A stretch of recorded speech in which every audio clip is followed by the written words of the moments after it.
बुद्ध एक गांव में उपदेश दे रहे थे। उन्होंने कहा कि हर किसी को धरती माता की तरह सहनशील तथा क्षमाशील होना चाहिए। क्रोध ऐसी आग है जिसमें क्रोध करने वाला दूसरों को जलाएगा तथा खुद भी जल जाएगा।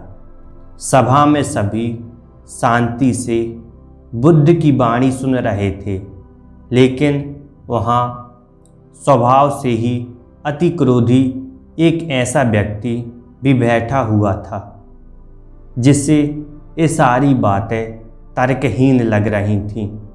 वह कुछ देर ये सब सुनता रहा, फिर अचानक ही आग बबूला होकर बोलने लगा, तुम पाखंडी हो, बड़ी बड़ी बातें करना यही तुम्हारा काम है।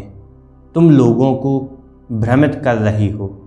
तुम्हारी ये बातें आज के समय कोई मायने नहीं रखती। ऐसे कई कटु वचनों को सुनकर भी बुद्धा शांत रहे।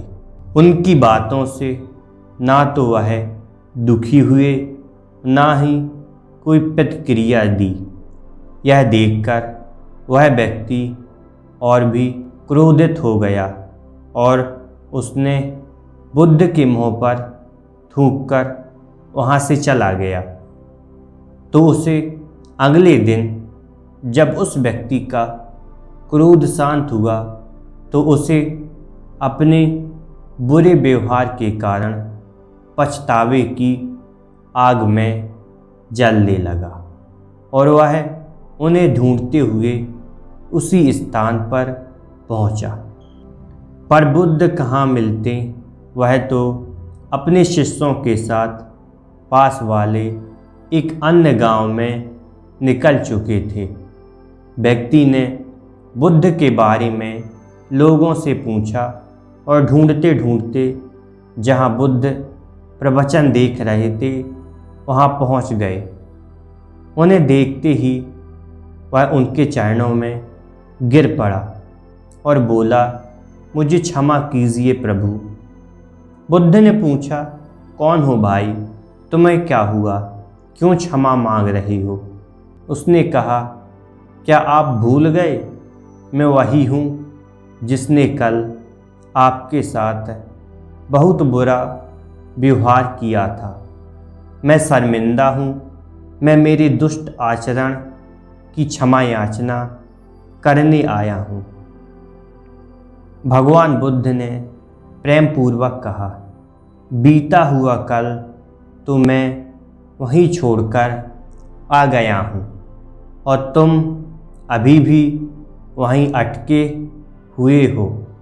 तुम्हें अपनी गलती का आभास हो गया, तुमने पश्चाताप कर लिया, तुम निर्मल हो चुके हो।